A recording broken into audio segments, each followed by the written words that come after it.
Spotify Spot, Get Spotify Technology SA report. Chief Executive Daniel Ek recently affirmed that the streaming music and podcast service would back Joe Rogan, in the face of calls to cut ties with the controversial podcast host.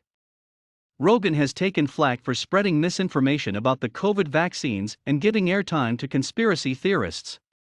More recently, a video showing him repeatedly using anti-black racial slurs circulated after being posted by Grammy Award-winning singer-songwriter India, Ari. Music artists led by Neil Young, as well as his former bandmates David Crosby, Stephen Stills, and Graham Nash, as well as Joni Mitchell, have asked Spotify to remove their work from the service because of Rogan. Spotify's backing of Rogan isn't necessarily a corporate decision favoring free speech. It's possible the company has backed its highly paid host because streaming music isn't terribly profitable and streaming talk is. Podcasts are hugely popular, and many companies, including Spotify itself, as TechCrunch lays out here, have put big dollars into the medium. At the same time, Rogan has an exclusive deal that reportedly pays him $100 million. Spotify's got to pay that salary and all its other bills. Spotify started in 2006 and launched in the US in 2011. It built its business on the promise of making streaming music easily accessible to everyone. As of 2020, Spotify had paid more than $23 billion in royalties to rights holders, including more than $5 billion in 2020 alone, up from $3.3 billion in 2017, according to its Loud and Clear Explainer site. The site hasn't disclosed how much in royalties it paid in 2021. But since it claims to give roughly two-thirds of proceeds from its revenue to music rights holders, meaning both publishers and mechanical royalties, and it has since it generated €2.69 billion, or $3.04 billion, in revenue last year, that means it paid out $2.02 billion in royalties. Because of the negative attention currently coming Spotify's way, a number of musicians are bringing attention to Spotify's royalty rates, saying they find them inadequate. But from the company's perspective, the problem is that music just doesn't make enough money. In music, Spotify goes up against sharp competition, in particular from the technology behemoths Apple, AAPL, Get Apple Incorporated report, and Amazon, AMZN, Get Amazon.com Incorporated report, and because of its tight margins and operating costs, Spotify overall has never actually turned a profit, according to the Wall Street Journal. That's a difficult competitive position because, as Statista points out, Apple and Amazon don't need to make money from streaming.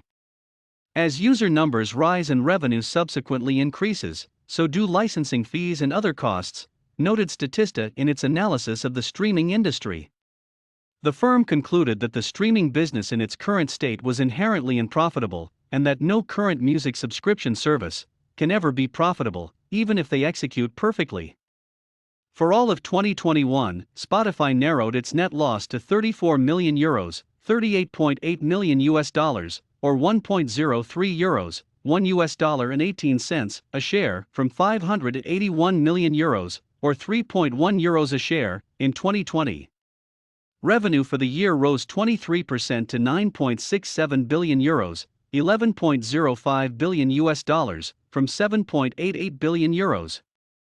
Spotify's business model is still based largely on music, at least one track is uploaded every second.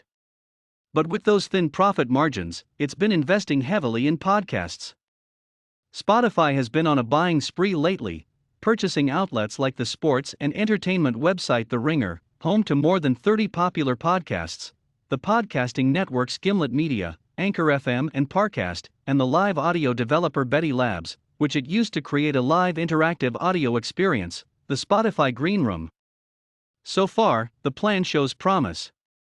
In a fourth quarter 2021 shareholder letter from earlier this month, Spotify indicated that in the quarter its monthly active users grew 18% to 406 million and premium subscribers grew 16% to 180 million. We had 3.6 million podcasts, and were pleased to see a double-digit increase in the number of monthly average users that engaged with podcast content relative to Q3, the letter stated. And, among MAUs that engaged with podcasts in Q4, consumption trends remain strong, up 20% year-over-year on a per-user basis, and podcast share of overall consumption hours on our platform reached another all-time high. The letter also noted that podcast share of overall consumption hours on our platform reached another all-time high. We also expanded our paid podcast subscriptions to creators and listeners in 33 additional markets and enabled podcasts for users in Russia, Egypt, and Saudi Arabia. Spotify has bet that podcasts are its future, so holding on to the biggest name in the game might well be worth the controversy that accompanies Joe Rogan's program.